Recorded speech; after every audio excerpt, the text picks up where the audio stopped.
भक्तों हरे कृष्णा। भक्तों आज हम सब श्रीमद् भगवत गीता यथारूप अध्याय 4 दिव्य ज्ञान श्लोक नंबर 7 पढ़ेंगे। भक्तों कृपया ध्यान देना। उससे पहले हम सब भगवान की मंगलाचरण स्तुति करेंगे। भक्तों ओम अज्ञानतिमिरन्धस्य ज्ञानांजनशलाकया चक्षुर्मिलितं येन तस्मै श्री गुरुवे नमः। श्री चैतन्य मनोभीष्टम स्थापितम येन भूतले स्वयं रूपा कदा मह्यं ददाति स्वपदान्तिकं। वंदेहम श्री गुरुः श्रीयुतपदकमलं श्री गुरून् वैष्णवश्च श्री रूपम साग्रजातं सहगण रघुनाथ वंदितं तम सजीवम साद्वैतम सावधूतम परिजन सहितं श्रीकृष्ण चैतन्य देवम श्री राधा कृष्ण पदान सहगण ललिता श्री विशाखान वितांश्च। हे कृष्ण करुणा सिंधो दीनबंधो जगतपते गोपेश गोपिकाकांत राधाकांत नमोस्तते। तप्त कांचन गौरांगी राधा वृंदावनेश्वरी वृषभान सुते देवी प्रणमं हरिप्रिये। वाञ्छाकल्पतरुभ्यश्च कृपा सिंधुभ्येव एव च पतितानां पावनेभ्यो वैष्णवेभ्यो नमो नमः। जय श्री कृष्ण चैतन्य प्रभु नित्यानंद श्री अद्वैत गदाधर श्री वसादि गौर भक्त वृंद। नमो ओम विष्णुपादाय कृष्ण पृष्ठाय भूतले श्रीमते भक्ति वेदांत स्वामिनिति नामिने। नमस्ते सरस्वती देवी गौरवाणी प्रचारिणे निर्विशेष शून्यवादी पाश्चात देश तारिणे। हरे कृष्णा कृष्ण कृष्णा हरे हरे हरे रामा राम रामा हरे हरे। हरे कृष्णा कृष्ण कृष्णा हरे हरे हरे रामा राम रामा हरे हरे। हरे कृष्णा कृष्ण कृष्णा हरे हरे हरे रामा राम रामा हरे हरे। हरे कृष्णा कृष्ण कृष्णा हरे हरे हरे रामा राम रामा हरे हरे। भक्तों भगवान बोल रहे हैं, यहाँ पर बहुत महत्वपूर्ण श्लोक आया है दिव्य ज्ञान में। इस चैप्टर में भक्तों 7वां नंबर श्लोक बहुत ही ध्यान से देना आप सब। भगवान बोल रहे हैं यदा यदा ही धर्मस्य ग्लानिर् भवति भारत अभ्युत्थानम् अधर्मस्य तदा आत्मानं सृजामि अहम। भक्तों यहाँ भगवान बोल रहे हैं हे भारतवंशी अर्जुन, जब भी और जहाँ भी धर्म का पतन होगा और अधर्म की प्रधानता होगी तब तब मैं अवतार लेता हूँ।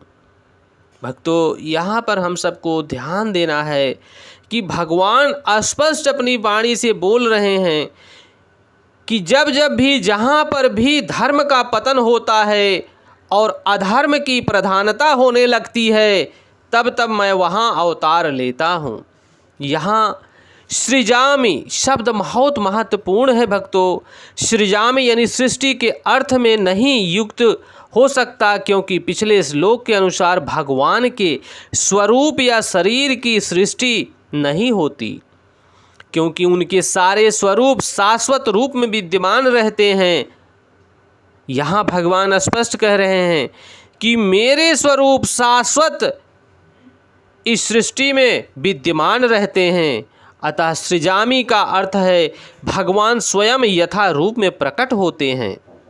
यद्यपि भगवान कार्यक्रम अनुसार अर्थात ब्रह्मा के एक दिन में 7वें मनु के 28वें युग में द्वापर के अंत में प्रकट होते हैं, किंतु वे इस नियम का पालन करने के लिए बाध्य नहीं हैं, क्योंकि वे स्वेच्छा से कर्म करने के लिए स्वतंत्र हैं। अतः जब भी अधर्म की प्रधानता तथा धर्म का लोप होने लगता है तो वे स्वेच्छा से प्रकट होते हैं। धर्म के नियम वेदों में दिए हुए हैं, और यदि इन नियमों का पालन में कोई त्रुटि आती है तो मनुष्य अधार्मिक हो जाता है। श्री भागवतम में बताया गया है कि ऐसे नियम भगवान के नियम हैं, केवल भगवान ही किसी धर्म की व्यवस्था कर सकते हैं। वेद भी मूलतः ब्रह्मा के हृदय से भगवान द्वारा उच्चरित माने जाते हैं, अतः धर्म के नियम भगवान के प्रत्यक्ष आदेश हैं। धर्मम तु साक्षात भगवत प्रणीता। भगवत गीता में अध्योपांत इन्हीं नियमों का संकेत है। वेदों का उद्देश्य परमेश्वर के आदेश अनुसार ऐसे नियमों की स्थापना है और भगवत गीता के अंत में भगवान स्वयं आदेश देते हैं कि सर्वोच्च धर्म उनकी ही शरण ग्रहण करता है। यहाँ ध्यान देने वाली बात है भक्तों कि भगवान स्पष्ट बोल रहे हैं कि इस पृथ्वी लोक में सर्वोच्च धर्म मेरे अनुसार चल रहा है और मेरे शरणागति के आधार पर है। वैदिक नियम जीव को पूर्ण शरणागति की ओर अग्रसर करने वाले हैं और जब भी असुरों द्वारा इन नियमों में व्यवधान आता है तभी भगवान प्रकट होते हैं। श्री भागवतम पुराण से हम जानते हैं कि बुद्ध कृष्ण के अवतार हैं। भगवान बुद्ध भी भगवान श्री कृष्ण के ही अवतार हैं भक्तों, जिनका प्रादुर्भाव उस समय हुआ जब भौतिकतावाद का बोलबाला था और भौतिकतावादी लोग वेदों को प्रमाण मानकर, वेदों को प्रमाण बनाकर वेदों की आड़ में यद्यपि वो पाप कर रहे थे, यद्यपि वेदों में विशिष्ट कार्यों के लिए पशु बलि के विषय में कुछ सीमित विधान थे, किंतु आसुरी प्रवृत्ति वाले लोग वैदिक नियमों का संदर्भ दिए बिना पशु को बलि हत्या करते रहे। भगवान बुद्ध इस अनाचार को रोकने अथवा अहिंसा के वैदिक नियमों का स्थापना करने के लिए अवतरित हुए। अतः भगवान के प्रत्यक्ष अवतार का विशेष उद्देश्य होता है। इन सब का वर्णन शास्त्रों में हुआ है। यह तथ्य नहीं है कि केवल भारत की धरती में भगवान अवतरित होते हैं, वे कहीं भी और किसी भी काल में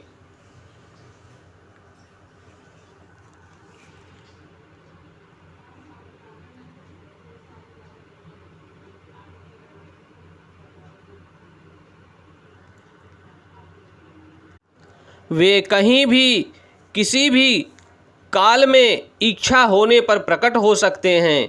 वे प्रत्यक्ष अवतार लेने पर धर्म के विषय में उतना ही कहते हैं जितना कि हम परिस्थिति को जन समुदाय विशेष समझ सकता है, लेकिन उद्देश्य एक ही रहता है, लोगों को ईश्वर भावना भावित करना तथा धार्मिक नियमों के प्रति आज्ञाकारी बनाना। कभी वे स्वयं प्रकट होते हैं तो कभी अपने प्रामाणिक प्रतिनिधि को अपने पुत्र या दास के रूप में भेजते हैं, या वे वेश बदल कर स्वयं ही प्रकट होते हैं। भगवत गीता के सिद्धांत अर्जुन से कहे गए थे, अतः वे किसी भी महापुरुष के प्रति हो सकते थे, क्योंकि अर्जुन संसार के अन्य भागों के सामान्य पुरुष की अपेक्षा अधिक जागरूक था। जो 2 और 2 मिलकर 4 होते हैं, यह गणितीय नियम प्राथमिक कक्षा के विद्यार्थी के लिए उतना ही सत्य है जितना कि उच्च कक्षा के लिए विद्यार्थी के लिए तो गणित उच्चतर तथा निम्न स्तर का हो सकता है। अतः भगवान प्रत्येक अवतार में एक जैसे सिद्धांतों की शिक्षा देते हैं और जो परिस्थितियों के अनुसार उच्च या निम्न प्रतीत होते हैं, जैसा कि आगे बताया गया है। धर्म के उच्चतर सिद्धांत चारों वर्णों को स्वीकार करने से प्रारंभ होते हैं। अवतारों का एकमात्र उद्देश्य है सर्वत्र कृष्ण भावना अमृत को उद्बोधित करना। परिस्थिति के अनुसार यह कृष्ण भावना अमृत का प्रकट तथा अप्रकट होता है। भक्तों, हम सबको भगवान का सानिध्य प्राप्त करते हुए, भगवान से प्रेम करते हुए, भगवान के नाम का जप करते हुए, हरे कृष्णा कृष्ण कृष्णा हरे हरे, हरे रामा राम रामा हरे हरे, हरे कृष्णा कृष्ण कृष्णा हरे हरे, हरे रामा राम रामा हरे हरे। भक्तों, हम सबको भगवान का नाम का जप करते हुए, भगवान से प्रेम करते हुए, भगवान को प्रसाद अर्पित करते हुए, भगवान के प्रसाद को ग्रहण करते हुए इस दुनिया से जाना है। भक्तों, जिस प्रकार हम भगवान से प्रेम करेंगे उसी प्रकार से भगवान हम सब से प्रेम करेंगे, क्योंकि हम भगवान के अंश हैं। भक्तों, यही प्रेमा भावना, प्रेमा शक्ति हम सबको अपने भगवान के घर ले जाएगी, जहाँ से हम रुष्ट होकर आए हैं।